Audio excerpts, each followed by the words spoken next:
Everyone on the A-List is a local Seattle artist, filmed in Seattle with their permission. All rights reserved to Mastermind Music and Far Horizon.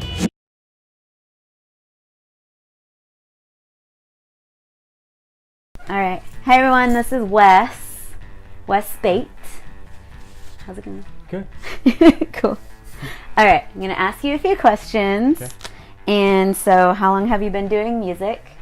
11 years. I mean, it's been... Or playing out gigs, Yeah, I mean, suppose. like, I would say specifically, yeah, like 11 years. Like, taking it seriously. I mean, I was doing some gigs before that, but not really knowing what I was doing. It was also really, really bad. Like how? What do you mean? Like, just being like a very new songwriter, like singer-songwriter, and just like, I just can only imagine, like, the early songs I wrote were just awful. They were terrible. Oh, I see. Yeah. So it wasn't just And because I you were was, like like dinking around on purpose. It was more just like you were evolving as a Yeah, musician. exactly. Yeah, I mean, just like, if you're writing well, like, in the beginning, then I don't think there's anywhere to go, right? So it's Yeah. gonna be bad. So That's true. I just remember. That's some pretty shitty you things. You just look back at the stuff you did early and like how awful, and you just kind of put your hand on your face. Yeah. Like, I was can't like believe that I it's like a really time capsule can't believe I though. was saying that stuff and like, writing that kind of thing, but you gotta evolve somehow, so it's Yeah. gotta start somewhere. That's true. Okay. So where's sorry, I'm gonna read from my cards. Was there an instance in your life that made you have to play music? Or like, did you have like this inspirational moment? Yes, sort of. I mean, so I think I was always kind of the goofball kind of class clown in school, and so and sports were a very big thing like at my school. Like there were a lot of like all-American athletes and stuff. Oh, really? Yeah, and so and I definitely was not that. But I also was kind of like anti-lessons, like anti-music lessons. I was just anti-everything, really. Yeah, you're just I was your just own a essence. big idiot. But basically, yeah. I mean, I always my grandparents had a piano, so I always toyed around on that, not really knowing what I was doing, and then it just progressively got better to where, my family starts actually listening in, like, what you're doing is pretty good, like, and so that's when I was, like, the light kind of turned on, and then when a really close friend of mine let me borrow a guitar. Oh, okay. And then I really got obsessed with it, and it How became... old were you? I was actually, like, I think I was 18. I was, like, my senior year of high school. Oh, dang. And so, well, before that, I begged my parents for a long time to get me a drum kit, and they finally did when I was 15. So that's really where I started, and then I actually did take drum lessons and learned rhythm, and that was really helpful to translate back to piano and guitar. Oh, yeah. So understanding how rhythm worked, and then it just kind of progressed, and like I said, the songs were really awful, but that progressively got a little bit better, and just having some friends and family kind of tell me that, like, yeah, it seems like it's progressing. Like it's not nice great. encouragement. Yeah.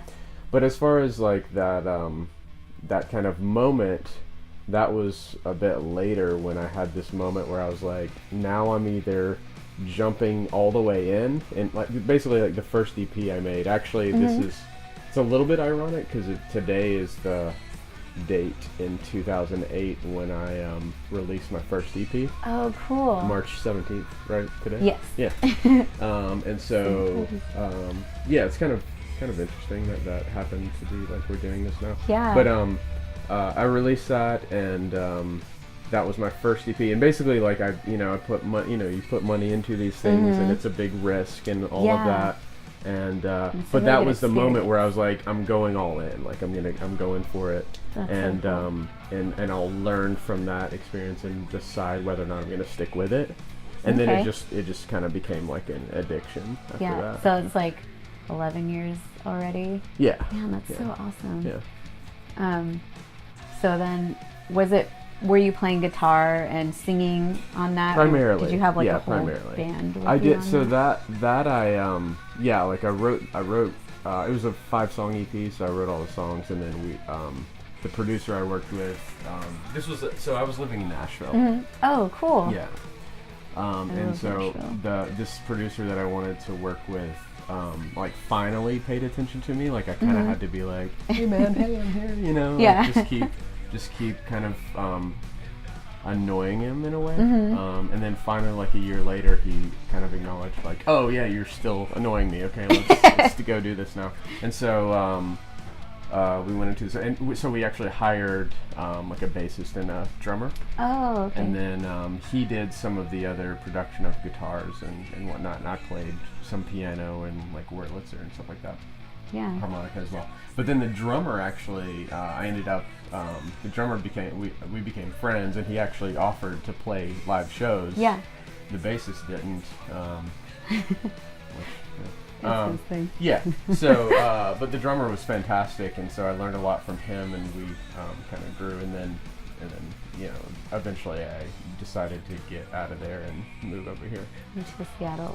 Why Seattle? Yeah, I know it's a little bit backwards, right? Because like I guess a lot of people like they move from somewhere else to go to Nashville, and like Yeah. that's like the big ticket kind of thing. Or they do that with like LA or Austin Yeah, too. exactly, But I think exactly. everyone kind of interchanges between all Right, the music right, cities, maybe. Yeah, for me it was I never had like aspirations to, you know, play like a play a stadium or something. Like it's like I just wanted to be able to tour and just it be sustainable. Like I can make Yeah. a living. That makes sense. So anyways, the point I'm trying to make is here's a long pause. What is it? Yeah, we needed Tell we needed me. some radio silence. Yeah, exactly. Yeah. So I had like some what I would call some success in Nashville, and then basically but my friends were really supportive because that's where I went to school, and so my friends were really supportive, which is wonderful. Yeah. Like you want that. You do. But yeah. I also was wondering like, what is it going to be like if I play somewhere else? Like, is anyone going to give a shit? Yeah. And so I did like a little tour where I don't even know if that's considered a tour, but I just came and played Seattle. Like I just played a couple of coffee shops. Like I was here for like a week and did 2 or 3 shows and just had a fantastic time and like actually got through to some people, and I was like, okay, maybe this could work. And I just fell in love with it. I loved and then I went to LA to kind of check it out there and liked it a lot. But I just didn't feel the connection of like wanting to live there, and so then I just kind of pulled the trigger, like I'm just gonna put my stuff in my car and go for it. That's so cool. And yeah, I mean, I did go back to Nashville for about a year and a half, and then came back again, but because my family's there. Yeah. You So can like interchange between both places, and you probably know. yeah, I mean a little bit. Do you like, know that scene and able to like book there? Like Yeah, that's one thing I was actually thinking about. Not to change the subject, but I was thinking about because I went to last night. I went to the Mind Beams EP release. Oh yeah, at High Dive, right? Yeah, and it was like MK Ultra, I think is what they're called, and Hex Rays, and which I've seen. Unfortunately, I actually missed Hex Rays, but I've seen them a couple of times before.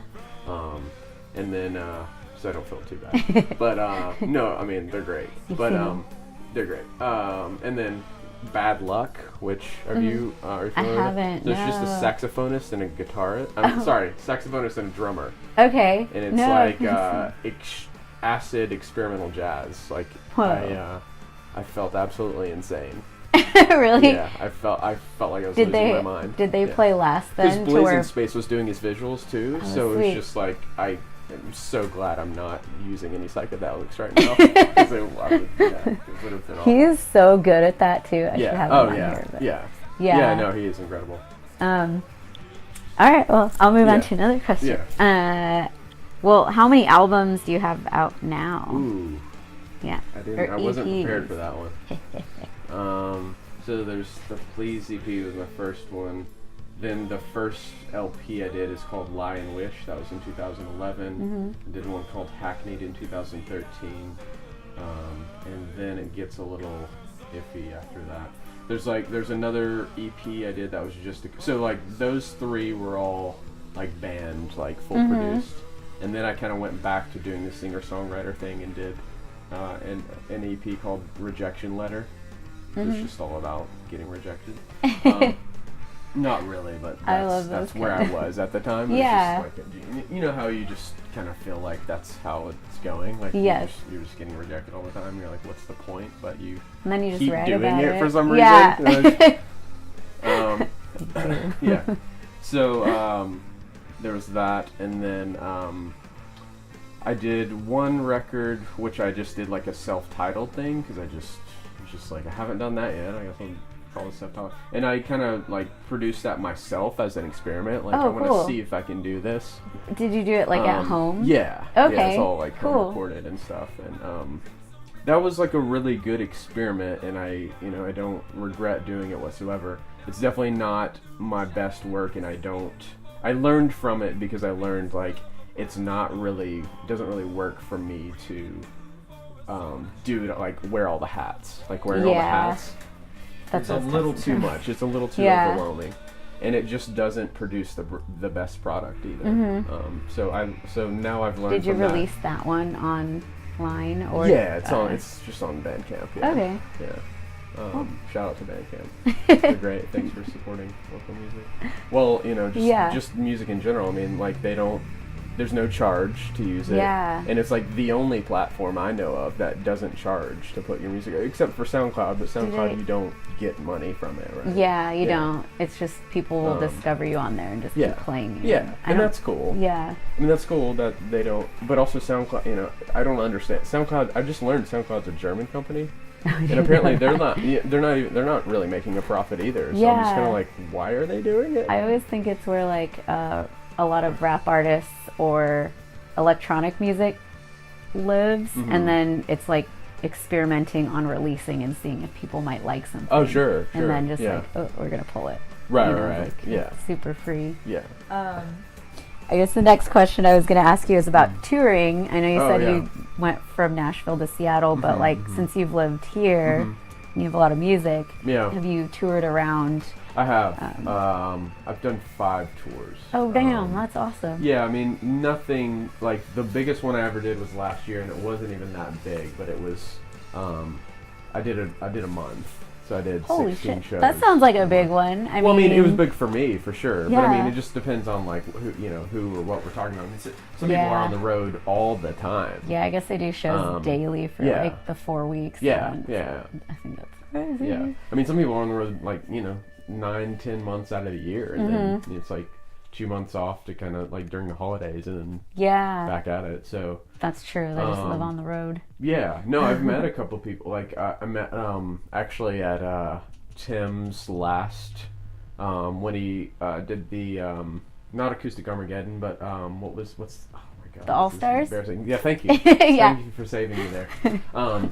When he did 100 of those, right? Yeah. And so the last one I played in this other band played, and they're from New York, but they're a couple. Yeah. And they're like on the road 11 months out of the year. They live in their van, and they've played all over the United States several times. Cool. Like, yeah, I know. Yeah. I was so inspired by it. I was just like, that's incredible. That's actually what inspired me. Like, I was like, I'm gonna go out for a month. Yeah. And there's gonna be like 14 days where I'm not playing shows, and I'll just explore. I'll just cool.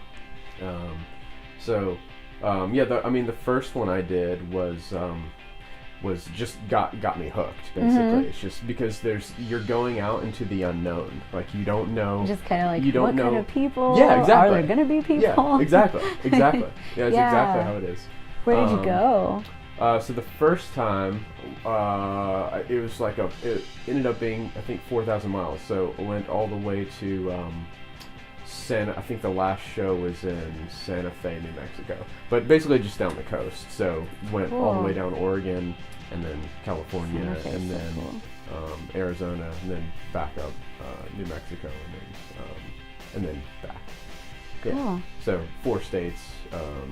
I've played 13 states in all, like, so far.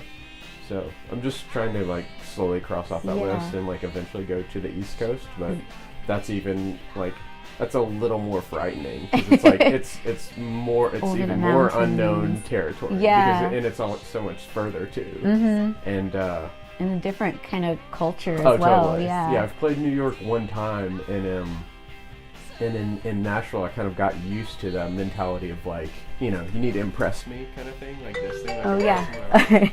Sorry. So we're talking about tour. Oh yeah. That stuff. Yeah.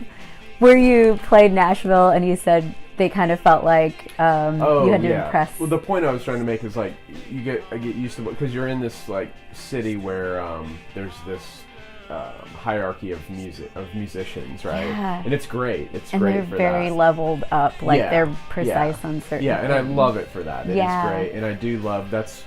I mean, Seattle has a very high caliber of musicians as well, for sure, no They're question. all over the place too. But the thing that I really do like about Nashville, and I miss, and I wish, like, and it's so strange to me that, because there's that cutoff at 2, right, 2 a.m. and like it's like silence and everyone's out of here, you know. Yeah. It's just and music keeps going. It keeps going in a lot of in southern states. New Orleans, it keeps going. Oh my gosh, yeah. Nashville, it keeps going, and the music starts in the morning and goes all day too. And that's like a thing that I think could happen here. I hope it Because does there at is, some like point. I said, there's so much good music. Yeah. And there's so many good venues. Like sometimes I wonder why these venues don't just have music rotating all the time. Yeah, it's like you just, can stop serving because that would alcohol, help it's us fine, too. but- Yeah. I mean, that would help us to like get better and play live more, and almost like a residency thing, you know. Yeah.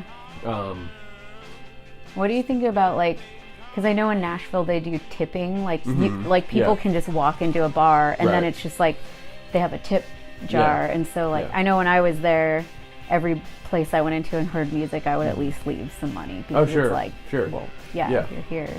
So I don't know. Do you think like that Seattle would benefit from something like that? I think so. I do. Yeah, I mean, it just depends on the circumstance. I mean, you know, most of the shows here are, you know, you're paying a cover charge, so it's a little different. Yeah. So yeah, I mean, you could do the cover charge and a tipping thing, but if some venues went to the thing where music is being played all the time, then tipping would make more sense, right? I guess that's what I was thinking. Like, if venues just like let people in for free, they'd still make the alcohol, whatever they're doing, and then the musicians would just almost like festival style, like all the time. Yeah. And then there wouldn't be so many damn festivals here. You know, Dude, there's like, so many festivals. During the summer, it's like you might as well not play anymore, because you're going to be competing with 8 festivals. In the same I was talking month, to my cousin about that, and he's like, Seattle musicians are so lucky that happens here. And I'm like, yeah. Well, sure, if you get in, but I mean, like, you also can't play all of the festivals either. So you have to only play like one or something, I think. Because don't they have blackouts? Yeah. Well, I'm going to go to another question. Cool. So, where do you get your ideas for lyrics? Or for your songs? It's just a combination of life experience, reading books. Cool. I like, you know, like philosophical, I like existentialism, I like all those, you know, contemplating what, because that's the one thing we really all have in common is like, why are we here? Like, what is our purpose? Those kind of questions. So that, that's always relative. And then, you know, sometimes like whatever, like sometimes I would say it's a smaller amount, but maybe watching a film or a TV show or something. Yeah. But I kind of go through that thing where I, you know, it's almost like justifying it, and then I'll get sucked into this thing, and I'm like, oh, I should actually be working on music instead of watching like 4 hours of the show. Or whatever, you know? Like, it's not really doing me any good. And then do you write about that show sometimes, or you're just like, let's just free write, or I mean, possibly. Like I mean, that's what I guess what I'm getting at is like, it feels like I'm justifying it, but it's not really for a great cause. Like, it's not actually inspiring me to do anything. It's just a time suck. It's a time work, you know? So what kinds of rituals do you do, if you have one, to like prep for a show? Because you have a lot of confidence, I feel like, up there. Oh, thank you. So for a performance, how do you do anything to center yourself or ground yourself? Yeah, I do a lot of like grus. No, I don't do that at all. But I think warming up is a big one. So I just do like vocal warm-up exercises for some decent amount of time, and I like to actually go over the set, whether it's like solo or with the band. If it's with a band, I usually won't do it with the band the day of. I'll just go over the set myself. Okay. So I'll feel like I just am ready to kind of knock it out. So like that's kind of how have it flow. Yeah. Really well. I mean, there are times when you just don't have time to do that, but Yeah. that's the ideal situation, is to actually be able to go over the set. Of course, like several times before, like the week before is like it's like kind of close to like a dress rehearsal kind of thing. Yeah. Except I'm wearing sweatpants. But, yeah. But those are most of the things. I mean, and writing a set list. Yeah, just and maybe taking some time to actually. I'm trying to get more into like visualizing like how I want it to actually cool. go, like thinking about those things. But I still, and I appreciate you saying about confidence, because I don't feel that way. There's always like the first song.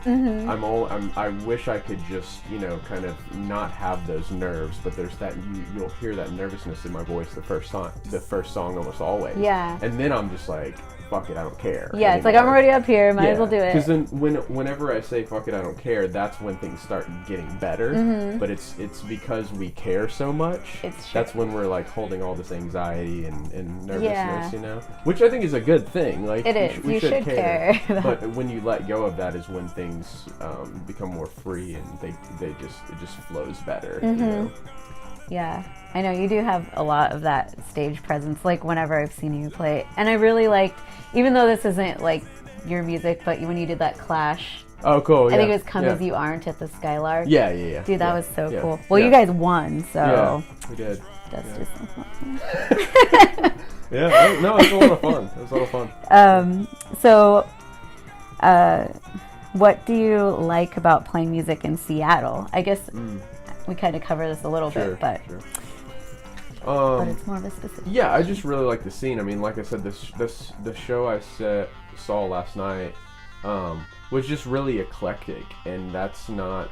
I mean, I've seen shows in several other states and cities, and I don't think I've ever seen the eclectic shows that I've seen, with the exception of Seattle. Like you almost can see like a bluegrass and then a death metal band like in the same night. It's almost like I've almost seen that like that extreme, and it's like that's awesome. I love that. I don't think that's weird. I think it works really well, because I don't really want to see 4 death metal bands in a row. Yeah, because it could melt into each other. It's like, So if there's a little bit of variation in there, I think that's nice, and I think that's the thing, is there's so much variation here.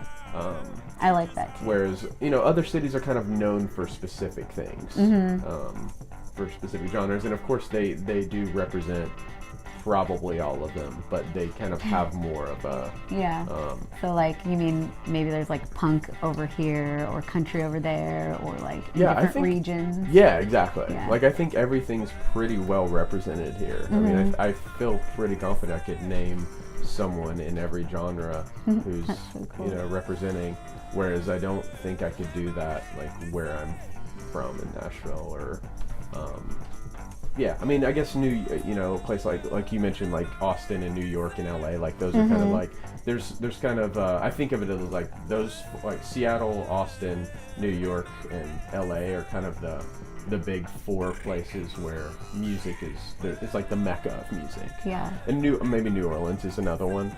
I don't really know what's going on there, but I just, I just know that, it's so unique there, because you can, the music literally does go on 24/7 there. Like, they don't close the bars. Yeah. So musicians it's like, all right, it's 4 a.m, let's just like set up and just start jamming. Yeah. Oh my god. So who are your top fave bands or musicians in Seattle right now? Okay. Like, this can be a time capsule. You don't have to like feel like you're leaving anyone. Yeah, there's so many. I would say Stereo Embers, Stereo Creeps. There's this band called Quiet. T-Bossa. Patrick Galactic. This is gonna be hard because then I'm gonna forget someone who felt awful. Don't feel bad. You could always send us a list too. That's what Ian Sides okay. did. Maybe I should. He's do like, that. ooh, people that I meant to Yeah. also add. Yeah. Yeah, Patrick Galactic's a fantastic songwriter, so I should give Fucking him love him. I should give him a shout out. T-Bossa as well. Yeah. Hail Mary. Just Play is another kind of upcoming songwriter. Oh, cool. I haven't heard. She's just a singer-songwriter. It's weird to say justa. But anyways, I guess not a full band. Yeah, So. I actually accompany her cool. on piano, mainly guitar, but some piano as well, and maybe some harmonica sometimes. Mm-hmm. And then, that's kind of all I can think of at the moment. Yeah. You know, there's a lot of bands that I was like really into as well. I mean, Mind Beams, I saw them last night. Oh yeah, we've had Meredith on here. Oh, cool. Mm-hmm. Good. Last season. Yeah. I'll think of some later, and I'll just like when we're in another Yeah. question, I'll just throw them out. Okay. Yeah. That one's gonna come up. Yeah. So what advice would you give to a young aspiring musician, that's wants to be where you are or be as well-rounded as I you thought are? of another one. Aileen Vita. Are you familiar with her? Oh yeah, I think I She's- met her at a yeah. show once. She's got a fantastic voice. Like She was at, really incredible I voice. think- Really unique. Your show at Slim's last Okay. Yeah. Yeah. She was at that show. Yeah. Okay, so what advice would you give to a young aspiring musician? So someone who wants to put all their eggs into that basket, or if they're just whatever kind of the like, saying would be. should I do music? I don't Yeah. know. Or Yeah. if they're just, dinking around and Mhm. don't know if it's like a career path Sure. just kind of open. It's kind of a hard one because everyone can't do it really, right? I mean, it's the same, these types of arts, like acting is another one where like I've heard several times where people have like gone for it and got an agent and everything, and then they put all this money into it and then realize like, I'm not cut out for this kind of thing. I need to do something more practical. Or like a different art form or a different yeah. outlet. Or just do it as a hobby, right? Yeah. And there are like, there's probably a pretty big number of artists in the city as well who just do it as a hobby. Like they play once or twice a year. Yeah. Or they like one big show. Yeah. And then it's like, cool. Yeah, because you'll see that. Like there'll be like a cover band kind of thing, and that's just they're just like a Tom Waits cover band or something, right? Or the And Rockarokies out there. Okay. Yeah. I'm just joking. I don't know. I'm just gonna go with it. Like, yeah, it sounds real. Like, There's people that hire artists to do rock, like it's just the backing bands, and then like a corporate company will hire them so they can sing, share, or something. But that's a real thing, though, right? It's a real thing. Yeah. Weren't they doing that at High Dive? I think they were doing that at High Dive. Were they? Yeah, because I was working the door when they did it, and I was like, interesting. But no, that's kind of the thing. Is like that's cool. That gives them like an avenue to learn some songs and be able to have some fun like doing music, and that's fine. Yeah. I like their answer just because it's like more well-rounded to like, well, you could do this or this. Yeah. Or this. Yeah. So. There's options. Like you don't. I would. I guess my advice would probably be, like I am glad I did it the way I did, where I just was like, I'm going all in. Like I'm putting money into this, and I'm gonna see if this sticks, and it did for me, right? Yeah, and it took a long time. So that's what I would say is like take the risk, go for it, and then you'll find out pretty quick if it's gonna stick or not. And so, and if it doesn't, it doesn't. That's okay. Like, become an engineer or something much more practical and at least help the you world. tried. But, we as musicians are also contributing and helping. So we're helping everyone kind of deal with the world. Yeah. Right? I always like to say that musicians help people handle their emotions. Yeah, absolutely. Yeah. And that's why we're so emotional and unstable people. I don't know what you're talking about. I'm fine. Right, yeah. I got it all together. So where can people find your music? My website is the primary place I would like them to go, which is just wesspeight.com. Nice. Should we put it down here? And now it's time for shout outs. Do you have any shout outs? Well, I kind of gave all my shout outs as far as like people I think everyone should listen to. But I'd like to shout out just my sponsor, which is the number 6. It's time to get up and stomp your feet to this great foot-stomping Transylvanian beat. Start nice and slow. 1, 2, And speed up more. 1, 2, 3, 4. And stomp away. Cause we're about to find out the number of the day. What's the number? What's the number? What is that number? The number of the day really hops and kicks. The number of the day is 6. Well, thank you. Yeah. Thanks for, No, thank you. coming Yeah. on here and chilling. And yeah, it's fun talking to you. And your Absolutely. music is fucking awesome. Thank you. You're like Yeah. one of my favorites. Yeah.